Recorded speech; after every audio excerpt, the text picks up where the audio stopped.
Сайн байцгаана уу найзуудаа. Юу байцгаандаа авэцгийг сонирх залуучуудаа. Нисгүчин подкастынхаа энэ удаагийн дугаарт бүгд найдах Монгол Ард улс олон улсын нийслэгтээ ашиглаж байсан Монголын анхны тийрх дагаарын хөлөг 154 онгоцны талаар товчхон оруулъя. Энэ онгоцны талаар детальчлан бүх талаас нь ярих юм бол бараг 2 цагийн яриа болох учраас би аль болох багасгаж, аль болох товтлж нисгийн хэлгүүдээс хол энгийн хүн ойлгох сууцаар ярих гэж байна. Одоогоос 1987 оны 11 сарын 2-нд Монгол улсын анхны хүнд даатсан зорчигч тээврийн 154Б агаарын хөлөг болтугаар бүгд найдах Монгол Ард улс 85-564 дугаар бүхий онгоцыг Монгол улсын хөдөлмөрийн баатар Гавьяат нисгэж гэр батнасан дарахтаа үндэсний экипаж Улаанбаатар Москвагийн чиглэлд анхны зорчигч тээврийч нисэж байлаа. Энэхүү 154 онгоц манай Монгол улсад нисчихснээр манай Монгол улсын иргэн агаан тээврийн Ахмад нисгчид, залуу нисгч нар орчин үеийн Boeing, Airbus, Fokker, Saab, Asia 90, ATR-72, Embraer гэх орчин үеийн онгоцуудыг эдвэх бааз суурин болж өгсөн их бий болт юм аа. Монгол улсын нэр хүндийг өндөрлсөн энэ ачтаа буянтай тийрх дагаарын хөлгийн буйнаар Монгол улсын нисгч техникчдийн чадвар, мэдлэг дээшилж бүгд найдах Монгол Ард улсын нэр хүнд социалист орнууд болон бусад барууны орнуудад бүгд найдах Монгол Ард улсын МЯД компанийн нэр хүнд олон танигдж энэ онгоцны ачаар Берлин, Москва, Бээжин, Пхеньян, Варшав, Франкфурт дотрууд нисчихснээр Монгол улсын иргэн агааны тээврийн МЯД компани болон бусад авиа компаниудын олон улсын нислэгийн үйл ажиллагаа эхлэхэд хамгийн их буян болсон хамгийн том бааз суурин эхлэл болж өгсөн ачтаа буянтай ийм сайхан агааны хөлөг байдаг юм аа. МЯД компани хамт олонд мөн энэхүү онгоцоор нисчилсэн Ахмад нисгчид иргэн агааны тээврийн техник инженерүүд тэдний гэр бүл өр хүүхдүүд тань энэ өдрийн мэнд хүргье. Ингээ би та бүхэндээ зөвлөлтийн Орос улсын хамгийн алдартай агаарын хөлгүүдийн 154 онгоцны талаар товч дурдъя.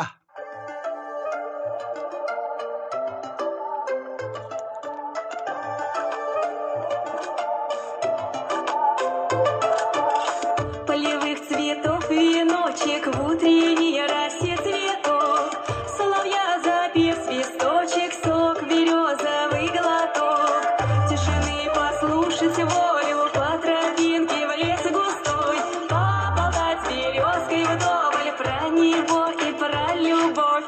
Матушка земля, белая березовика, для меня святая Русь, для других занозника. Матушка земля, ой, белая березовика, для меня святая Русь, для других занозника.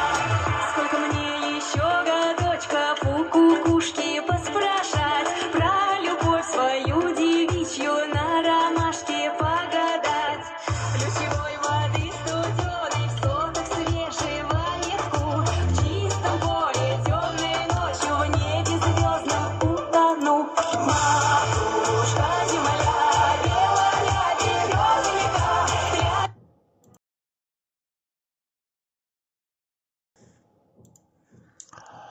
154 агаарын хөлөг наадагийн тайлгын нэвшлийн дагуу Крелес зөвлөлтийн нисгчдийн хэллэгээр бол 50 рубль, Туполе, Большая Тушка эсвэл Аврора зөвлөлтийн 3 хөдөлгүүтэй тийрх зорчигч тээврийн агаарын хөлөг бөгөөд 152-аас 180 зорчигч тээвэрлэх зорилттой. 1960-ад онд зөвлөлт бод улсын Туполийн нэмж зохион бүтээх товчоонд боловсруулсан агаарын хөлөг байлээ. 154 онгоцны анхны туршилтын нислэгийг 1968 оны 10 сарын 3-нд зөвлөлт бод улсын Гавьяат туршин нисгч Сухой экипаж үлджээ. Энэхүү агаарын хөлгийг 1970-аас 1998 он хүртэл Кубашевын нисэх үйлдвэрт хэд хэдэн удаа шинжилэл хийж олон удаа үйлдвэрлэж байсан түүхтэй. Үйлдвэрлэлийн хэмжээ сард 5 нэгжид хүрч байсан оргил үе байсан гинлээ манайхаа. 1976-аас 1981 оноор 7 хоног дунджаар нэгээс олон нисэх онгоц үйлдвэрлэж байсан тийм түүхтэй зөвлөлтийн хүчрэг үе байсан юм аа. 1980 онд жилд дээд талан 77 нэгж туу 154 агаарын хөлөг үйлдвэрлэдэг байжээ. 1998-аас 2013 онд туу 154М онгоцны бага оврын үйлдвэрлэлийг Самара дахь Авекор үйлдвэрт бас хийж гүйцэтгэсэн түүхтэй байдаг юм а. 2013 оны 2 сард 998 дугаартай шийбэр гарсны дараа энэ компани энэ төлөвийн онгоцны үйлдвэрлэл албан ёсоор дууссаныг дэлхийд зарласан байдаг. 2000 оны эцэс хүртэл Орос улсын дунд дайн чиглэлийн гол нисэх онгоцны нэг байсаар ирсэн ба зөвлөлтийн хамгийн алдартай зөвлөлтийн брэнд болсон Тилт Жоштевийн агаарын хөлөг байлаа. Туу 154 бол дэлхийн хамгийн хурдан цуврал Жоштевийн онгоцуудын нэг бөгөөд 900 км-с дээш хурдтайгаар аялдаг юм а. Туу 154 оны нислэгийн хамгийн богино зогсолтгүй маршрут нь Ташкент Намаган 189 км-ийн хамгийн урт маршрут нь Москва Нюргерний Якут дахь Нюргерни гэж Оросын хот руу 5040 км аялсан байдаг юм а. Туу 104 Ан 10 Ил 18 онгоцыг орлох орчин үеийн шинэ үеийн зөвлөлтийн дунд зай нисэх онгоцны урьдчилсан боловсруулалт 1963 онд Туполийн зуг төслийн товчоонд ерөнхий зохион бүтээгч Дмитрий Сергеевич Марков, орлогч Николай Андреевич нарын удирдлагын эхэлсэн төвхтэй юм аа манайхан. Туполев дараа нь Сергей Михайлович Игэр ерөнхий зохион бүтээгч болж 1975 оноос хойш Александр Сергеевич Ишнекартт зохион бүтээгчд үүрэг ногдсон байдаг юм аа. Туу 154 агаарын хөлөөтэй өршөлдөх зохион бүтээгч Илүүшний алдарт Ил 72 гэдэг завар гарсан боловч цаашдын хөгжүүлэлт хийгдэг байна. Мэдээж тэр үед Илүүшин алдарт Ил 62 агаарын хөлгөө хийчихсэн учраас нэг их ач холбогдол өгөөгүй байна энэ тал дээр. 1960-аад оны дундуур Туполевийн зохион бүтээгч товчоор тухайн үед бүтээсэн Америкийн Boeing 727 Boeing 727 гэхдээ Boeing 727 хийж бас болно манайхаа. Тэр онгоцоос дутгааргүй орчин үеийн жоржиг тээврийн нисэх онгоц бүтээх зорилт тавьж эхэлсэн байна зөвлөлтийнхэн. Энэхэд бол зөвлөлтийн Туу 154 онгоцны агаарын хөлөг Америкийн Boeing 727 агаарын хөлөгтэй өрсөлдөгч хийж болно. Монгол улс Туу 154B2 болон Туу 154N агаарын хөлгүүдээ 1994 онд агаарын дээрээс хасгаас өмнө мөн л Boeing 727 агаарын хөлөгтэй болчихсон байсан. 1992 онд бүгд намайг Солонгос улсаас 2 нэгж Boeing 727-оос хүлээж авсан байдаг. Бүхээгний дугаар СССР 85000 дугаарт эхний загварыг 1966 онд үйлдвэрлэсэн байдаг юм а. Анхны нислэг 1968 оны 10 сарын 3-нд болсон бөгөөд Эквадорын даргаар нь Зүүн Тул улсын гавьяа төвчнөгч Юрий Владимирович Сухов гэдэг хүн байлаа. 1969 онд уг онгоцыг Францын Ле Буржегийн олон улсын агаарын үндэслэлд үзүүлсэн байдаг. 1970 онд онгоцоо цуврал үйлдвэрлэл Кубешийн нисхийн 18 дугаар үйлдвэрт одоогоор бол Куапа гэдэг одоо Авекод нэртэй болсон. Энэ үйлдвэрт эхэлсэн байдаг. 1971 оны 5 сард үйлдвэрлэлийн өмнөх нисэх онгоцыг Москвагоос Тбилис, Сочи, Симферополь минералын водоор шууд дээвэрлэж ашиглаж ирсэн байна. Туу 154 онгоцны агаарын хөлгийн бүх серийн нисэх онгоцонд зөвлөлт бодлуулсан. Мөн дараа нь Оросын холбооны улсад бүхээгний дугаар Бартовын номер 85-аас эхэлсэн бүтлэгийн дугаартай байдаг. Жишээлбэл СССР 85311 ба энэ Оросын РА 85185 гэх мэт. Энэ онгоц 1972 оны ихэр зөвлөлтийн айлтгын прод компани үндсэн агаарын хөлөг болсон. 1972 оны 2 сарын 9-нд Москва минералын вода чиглэлд жошигчтой анхны тогтмол нислэгийг бүхээгний дугаар СССР 85 тэг 16 дугаартай Туу 154 онгоцны Эквадорын даргаар Зүүн улсын Баатар гавьяад нислэг баахан удаанх нислэг үйлдсэн байна. 1972 оны 4 сарын 2-нд зөвлөлтийн Туу 154 онгоц агаарын хөлөг олон улсын шугамд нэвтэж эхэлсэн түүхтэй. Зөвлөлтийн Туу 154 агаарын хөлөг анхны олон улсын нислэг Берлин Шонебельт чиглэлд үйлдвэрлэсэн байдаг юм а. Анхны техникийн болон жочигт тээвэрлэлээр нисдэхэд огоо нисэх онгоцыг цааш шинжлэх шаардлагатай харуулж байсан тул 2 жилийн дараа Туу 154А гэдэг өөрчлөлтийг үйлдвэрлэх бэлэн болсон бөгөөд энэ цуврал нь бүх серийн анхдагч цуврал хөгжүүлэлтийн анх дэх цуврал болсон байдаг. Анхны цуврал нь НК8 2 хөдөлгөөрийг илүү хүчрэг НК8 2 уу хөдөлгөөрөөр салсан явд байлаа. 1975-аас 1981 оны хооронд энэ агаарын хөлгийг шинжилж хөөрөгчийн 94-өөс 98 тонн болгож нэмэгдүүлсэн. Өөрчлөлтүүд нь онгоцны хүрээ далавчийг оролцуулаад систем манайха тон төрөмжийн бүтээч зочдын багтаамжийг нэмэгдүүлэлт нөлөөлсөн байдаг. Шинэ өөрчлөлтийг 154V гэж нэрлэсэн. Дараа нь эхний цувралын бүх онгоцыг энэхүү толгоонд зориулж өөрчлөн өгүүлбэрж ирсэн төвхтэй. 1984 оны 10 сарын 12-нд зохион бүтээч Александр Сергеевич Шнагартын удирдлаганд ор бүтээсэн 154M одоо төслийн нэр нь болохоор 164 гэж явагдтыг. Төслийн нэршилтэй өөрчлөлтийг цуврал үйлдвэрт оруулсан төвхтэй. Энэхүү өөрчлөлтөөр Соловьевын зохион бүтээх төвчийн зохион бүтээсэн илүү хэмнэлттэй хөдөлгөөнүүдийг суйрлуулж ирсэн байдаг юм л да. Энэхүү өөрчлөлтийн онгоцуудыг хөөрөх хамгийн их жин 100-аас 104 тонн болж өссөн байдаг. Зөвлөлтийн аюул прод компани захиалгаар анх 9 агаарын хөлгийг ачааны онгоц болгон өөрчилсөн бүр уг төслийг анхдагч нь 154T дараа нь 154C карго гэсэн үг шүү дээ. Нийлсэн байдаг. Мөн нийт 5154 агаарын хөлгийг нисэг лавртаар болгон хувирсан байдаг юм аа. 154M-д онгоцны талаар бид тавтад торч дурдын энэ хувилбарыг бүгд найрамдах Монгол ард улс 1987 оны 10 сарын 2-нд бүхий дугаар нь болохоор бүгд найрамдах Монгол ард улс 85564 дугаартай 154B M2-тай байсан бөгөөд 154M бүхий дугаар нь бүгд найрамдах Монгол ард улс 85644 агаарын хөлөг олон улсын шугамд нисчих гэсэн бөгөөд Монгол улсын хөдөлмөрийн баатар гавьяд нисгч төмөр тогоо агсан Монгол улсын гавьяд нисгч хөдөлмөрийн баатар Батнасан зэг дарахтаа Монголын их гожид үүргээ амжилттай гүйцэтгэж Монгол улсын нэрийг өндөр төвөгн дээшлүүлж монголчууд анх удаа тийрэлт агаарын хөлгөөр олон улсад жавшиж ирсэн сайхан төвхтэй. Манай 154 онгоцны агаарын хөлгийн сээр нь 154M байсан. Харин бүгд найдах Монгол ард улс 154M агаарын хөлөгтэй болохоос өмнө 154B2 бүхий дугаар нь 85564 байсан юм шүү. Манайхан сайн мэдж авцгаараа залуучуудаа. Тэд хизээш Монгол нисгчдийг гомдгоо бөгөөд итгэл тайртай хөлөг хэвээр зүтгэсээр 1994 онд нислэгээс хасагдан зүйт бод улс буюу Оросын улбан улс буцааж өгсөн төвхтэй. Хамгийн анх Монголын 154 агаарын хөлөг Москва Улаанбаатар чиглэлд 1987 оны 11 сарын 2-нд амжилттай нислэг үйлдсэн байдаг. Энэ 1987 он бол бүгд найрамдах Монгол ард улс Америк нэгдсэн улсад дипломат харилцаа тогтоосон түүхэн жил байлаа манайха. 154M сэр бол 154 онгоцын B2 онгоцыг гүнзгий шинжилсэн цуврал юм л да. Эхний нислэг 1982 онд болсон бөгөөд альданы нислэг нь 1984 онд эхэлсэн. Зохион бүтээх Соловьевын хөдөлгөөр D30KU 154 2 ба I21 инерцийн систем нь болохоор ABCU 154 3 дээр суурилсан Жасмин нислэг навигацийн цогцлоор бүхий илүү үр ашигтай хөдөлгөөрөөр тонгосон байдаг юм энэ онгоцыг. Далууч ба их мэндийн ариадронх шинжээ сайжруулснаар энэ төсний үр ашгийг ихээхэн нэмэгдүүлж 30%-аар төсчийг хэмж эхэлсэн. Нислэгийн хүрээг мэдрэцгүүд өргөдөх боломжийг олгосон байдаг. Нислэгийн хүрээ гэдэг чинь одоо аслал гэсэн үг байхгүй юу?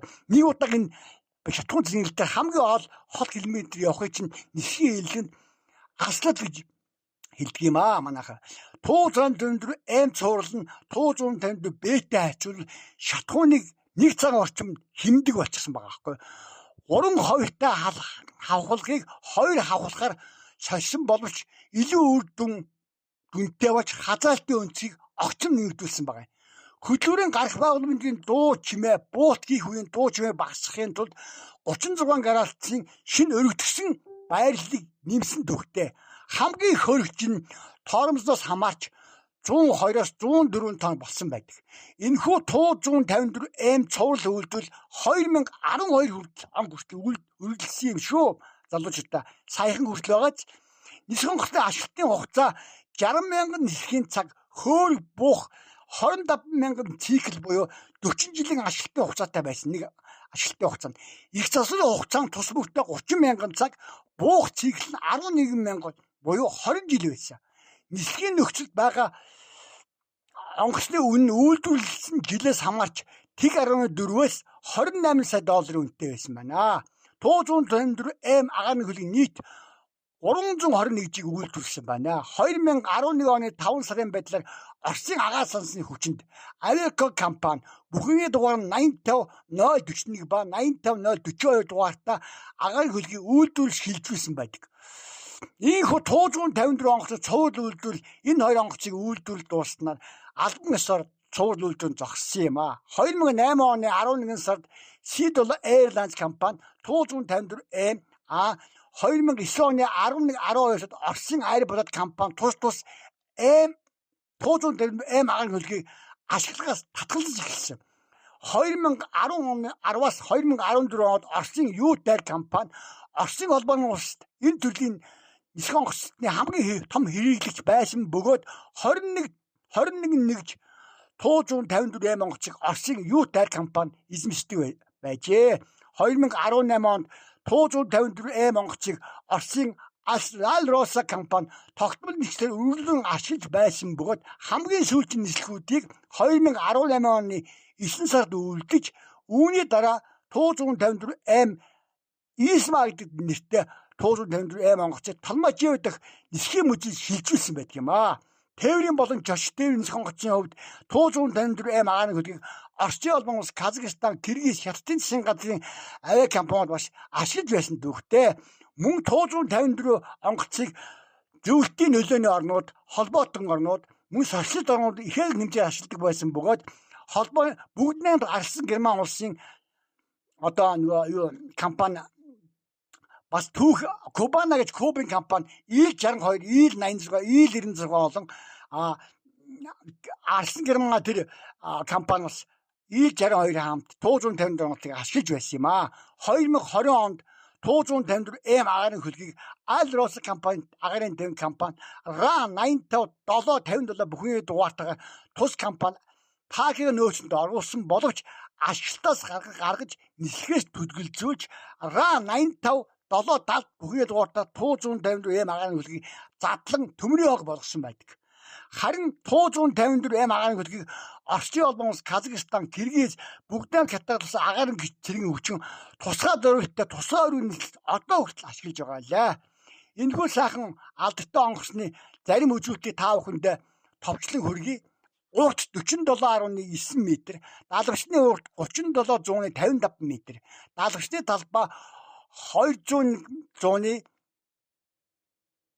м, эсвэл 202.45 м байдаг. Өндөр нь 11.4 м. Их биений диаметр 3.8 м. Бүгээгний өргөн 356 м. Дотоод өндөр 2.2 м. Одоо жингийн таавхандаа хэлгийг хамгийн хөөрөлт нь 98 200 104 тонн. Буух хэмжээ нь болохоор 78-аас 80 тонн. Хоосон жин нь болохоор 51-аас 55 тонн. Ашигны дээд хязгаар нь 18 тонн. Түлшний хамгийн дээд багтаамж нь 39.75 тонн. Нислэгийн түлшний зартуулалт 6200 км-т 5400 кг цаг. Зочдын тоо болохоор 152, 180 эсвэл 164-аас 180 гэж явдгийг. Аяллаа хурд нь 900 км цаг. Хамгийн хурд нь 975 км цаг. Алсад нь болохоор хувилруудаас шалтгаалж 2650-аас 3900, 3900-аас 6600 хүртэл км нэмэгдсэн байд юм а. Хувилруудын хөгжүүлэлтээс шалтгаалж. Хөөрөлтийн зай нь болохоор 2300 м. Нислэгийн өндөр 11100 м. Экипаж 4 хүн, хөдөлгөөр нь болохоор NK82 ба D30 KU 154-2 гэдэг хөдөлгөөртэй байд юм а. Үйлдвэрлэгч зохион бүтээх товчон Туполевын нэмж зохион бүтээх товч. Анхны нислэг 1968 оны 10 сарын 4-нд, танилцуулагдсан огноо нь 1972 оны 2 сарын 7-нд. Гол хэрэглэгч нь Alrosa, Оросын агаар сансын хүчин, Вьетнам, Куб, бүгдээр гарсан Герман улс, Афганистан, Мозамбик, Алжир, Сир, бүгдээр гарсан Солонгос ард улс, бүгдээ хятад улсын хятадын ардын чөлөөлөх харин нисэх хүчин. Мөн болон бусад социалист орнууд. Үйлдвэрлэгдсэн огноо нь болохоор 1968-аас 12 он хүртэл. Үйлдвэрлэсэн тоо 1026 нэгж. Нэгжийн өртөх нь 45 сая орчим долларын үнэтэй онгоц гэдэм аа. Хувилбарууд нь болохоор 154. За одоо үйлдвэрлэлийн талаас бид хамтдаа нэг баг зэрэг хэлье. 1970-аас 1998 оны хооронд 154 цувралын 918 нэгж агаарын хөлгийг бүтээхэд байсан юм. 1980 оны сүүлчээр сайжруулсан карго ачааны 9 нэгж 154 C болон 313 нэгж 154 M агаарын хөлийг үйлдвэрлэсэн байжээ. 2013 оны 2 сарын 19-нд 154 онгоцны цуврал үйлдвэрлэл аль бие ёсоор зогссон өдрийг явдаг юм аа. Самара хотын нисэх үйлдвэр Авекор компани 1970 оноос хойш 154 онгоцыг үйлдвэрлэсэн Кубишивийн нисэх үйлдвэр 998 сэрийн дугаартай цуврал сүүлчийн 154 онгоцыг үйлдвэрлэж Оросын агаан сүнсийн хүчит мэдлэлд шилжүүлсэн байдаг дүүхтэй. Дараа нь Самара дахь үйлдвэр нь байнгын засвар үйлчилгээ их засвар нисэх онгоцны ажилтны хугацаа уртсах янз бүрийн сервис ажиллагаа үргэлжлүүлэг явуулсан байдаг. 154 агаарын хөлөнд зөвлөлтөд оршуулсан хамгийн алдартай ИЛ-62 134 агаарын хөлөнд дараа орох домогт бүтээл болсон бод одоо хүртэл Оросууд энэ онгоцтой тун их хайртай байдаг. 154 онгоцтой агаарын хөлийг хамгийн сайн олон түгэж сурталчилсан кино бол 1979 онд хийсэн зөвлөлтийн Эквадорын сангийн кинодыг монголчууд таавхан надад хэлүүлдэхөө мэдж байгаа. Монголчууд бид энэхүү зөвлөлтийн алдартай олон сая үзэгчдийг байлдан дагуулсан Эквадорыг одоо хүртэл үзэж дуртай бөгөөд энэхүү кино дэлгэцэнд гарснаар зөвлөлтийн Авиаплот компани 154 онгоцоор үйлчлүүлэх агаарын жошчийн тоо 1979 онд эрс нэмэгдсэн гэдэг. 2010 оны хэд Эквадор киноны шинэ маягийн хувилбар гарсан бөгөөд энэ кинонд 154 онгоцны дараагийн хувилбар Ту 204 гэж Оросын орчин үеийн онгоцыг сурчсан байлаа. Одоо Ту 204 нь Ту 214 сэрээ гарч байгаа байлаа. Зүйл бодвол нийт 151 154 онгоцыг 54 онгоцоо бусад социалист орн болон зөвлөлтийн нөлөөний холбоотой орнууд руу экспортсон дүүхтэй гэдэг юм аа. Олон нийт 154 онгоцыг хамгийн хосолцсон аюултай тааруу агаарын хөл гэж ойлгодог юм аа. Тийм биш юм штэ манайхаа. Энэ шинжлэх ухааны онолд хамгийн аюулгүй тээврийн хэсэл чинь нисэх онгоц байдаг юм штэ. Харин Америкийн DC-10, DC-8, Boeing 747 агаарын хөлөг нисхийн төвд хамгийн орос гаргасан бод ойролцоогоо 60-аас дээш удаа оршилсан байдаг. Харин зөвлөлтийн Орос улсын 154 нийт 50 орчим удаа оршилсан албан ёсны тоо байгаа шүү. Харин ихэнх хүмүүс 51-аас 70 удаа оршилсан гэж буруу ойлгодог. Энэ оршилсан шалтгаан янз бүрийн шалтгаантай бөгөөд нисгчдийн алдаа, техникийн үзүүлэлт, сервисийн үйл ажиллагааны хуудуудаар дутуу байдал, цаг агаар болон олон улс нисж явахт нь алан хядагч дэмжлэлт барьцаалагдсан. Барьцаалж явахдаа сүнсэн тохиолдол маш их байдаг гэдгийг та бүхэндээ хэлэх юм аа. За ингээд би та бүхэнд зөвлөлтөд Орос улсын хамгийн алдартай ИЛ-62 134 онгоцны дараа ордог агаарын хөлгүүд нэг 154 онгоцны талаар хамгийн товч ойлголт өгсөн гэж бодож байна.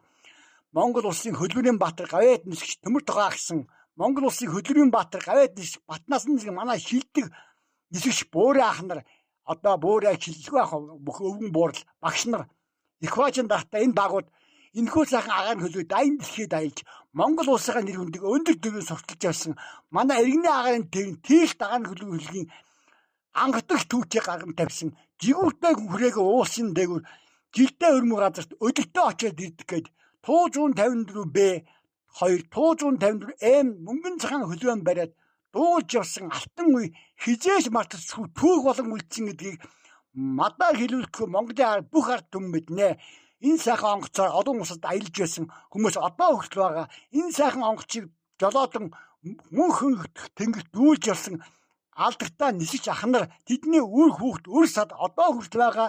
Ингээд та бүхэнд би 154 онгоцны талаар өөрийнхөө мэддэг талаас ярьлаа. Хэрвээ би орчуулж энийг хүргэе гэвэл баг 2 цагийн ажиллагаа болох юм байна. Яагаад 2 цагийн ажиллагаа болонгүй энэ онгоцыг бүр деталь задлаад хөдөлгүүр, их бие, кил, стабилизатор, шаши, ариатай холбоо, цахилгаан хэрэгсэл бүгдийг задлж ярих юм бол нэгдүгээр нуршуу болно, хоёрдугаар та бүхэн нисхийн хэллийг тэр болгон ойлгохгүй байгаа учраас би энэ подкастуудаар аль болох эсгийн хэлгээс холуур та бүхэндээ ойлгохыг хүсэж байгаа юм шүү.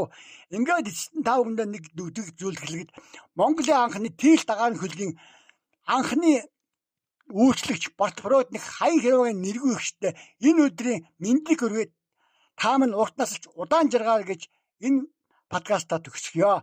За баярлалаа та бүхэндээ. Дараагийн дугаартаа би та бүхэндээ бүгд найз Монголд болсон агаарын хүчин 1984-өөс 1986 онд хүлээн авсан алдартай байрагч тээвэрлэгч нэстэ тэрэг Mi-24 нэстэрийн талаар дурдах болно. За баярлалаа. Та бүхэн сайхан амраарай.